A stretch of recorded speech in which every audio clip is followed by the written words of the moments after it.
Hello and welcome everybody to the game show Name That Pathogen, where we interview a mysterious pathogen and viewers get to call in with their guesses. Tonight we have a very special guest. Thank you for coming. Thank you for having me. Of course, we're glad to have you here. So tell me a little bit about yourself. What's your shape? How would you describe your overall makeup? That's a very good question. So I would like to describe myself as a protozoan parasite. And my shape, I'm more spindle shaped. So what that means is I look like a wavy little worm, if you could say. Spindle shaped. I gotcha. What do you think makes you stand out from the rest, makes you unique? I like to say that I have a little bit of an advantage or a superpower. What that means is I'm enveloped, so I have a lipid membrane around me, which helps me survive the host's immune system. Wow, so once you enter the host's immune system, you're a little bit harder to detect, so you can survive for a lot longer than other pathogens. Yeah, so I'm actually a parasite that has a single-stranded RNA genome, so I can invade and infect a host and travel through their bloodstream, and I make it all the way to their central nervous system, and that's where the real damage happens. So if I have this straight, you enter in through a host's bloodstream and you travel all the way up to their brain? That's intense. How do you even make it inside the host cells and infect them in the first place? So to infect a host, I actually target the P receptors on white blood cells. They're most commonly found on the white blood cells. And where is that? In the bloodstream. So I just bind onto the P receptors and I divide through binary fission, which means I just divide and conquer, and then I infect the bloodstream and then I move all the way up to the brain.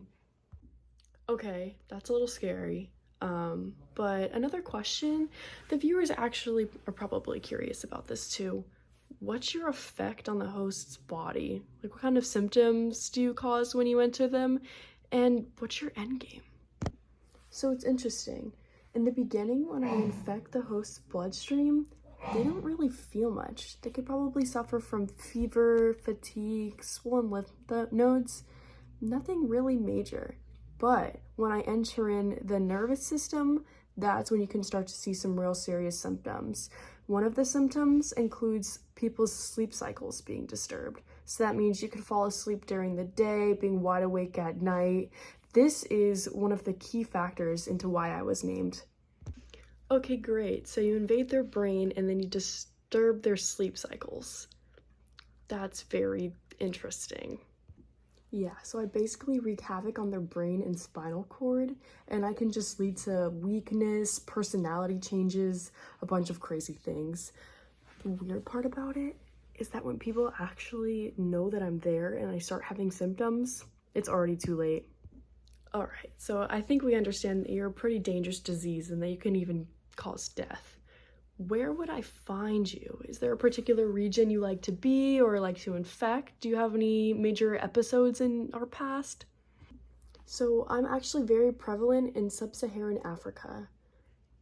In sub-Saharan Africa, I'm actually an endemic.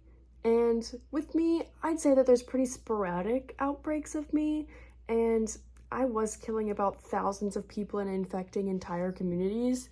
But now with the 20th century and all this technological advancement, there's a lot of treatments that actually kick me out of there. Okay, so you mentioned that you're an endemic, so you're just not an occasional parasite that enters a host. Like, you're constantly infecting people in a given area. Yes, so I'm a chronic resident in certain regions, and I'm more prevalent in areas that are more rural or have less healthcare around.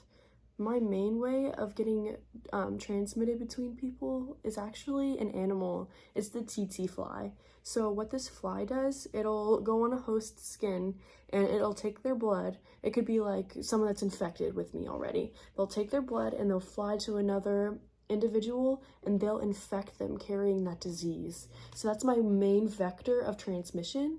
But other ways could be blood transfusions, infected needles, but the TT flies are really just my main way. Okay, so I heard you talking about you're more prevalent in places that are more rural. Is there any other factors that might differentiate where you would be more prevalent in?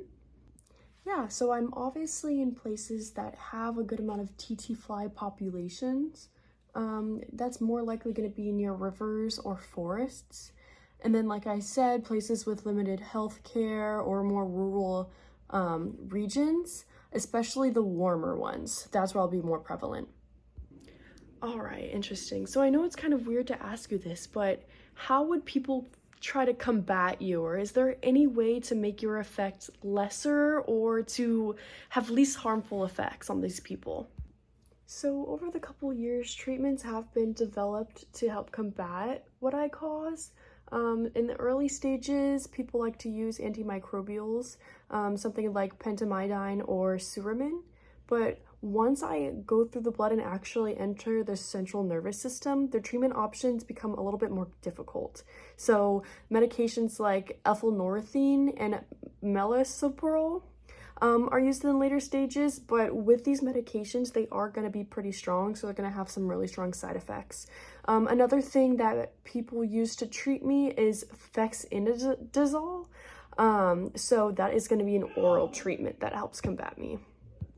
All right, so it sounds like some progress is being made towards a treatment towards you, but there's not really a decided thing to help combat you, so that's kind of scary.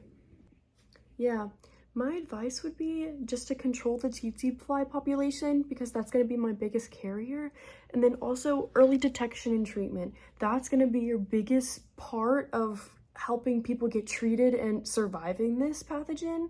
It's because once I enter that certain central nervous system again, that's going to make it more difficult for treatment. Wow, this interview was very enlightening. I can't wait to see what the viewers think you are. Thank you for telling my story. All right, guys, that is it for the interview. So go ahead and call in your guesses of what you think this pathogen is. And remember to stay safe by controlling the fly population, early detection, and treatment. Thank you. Have a good night.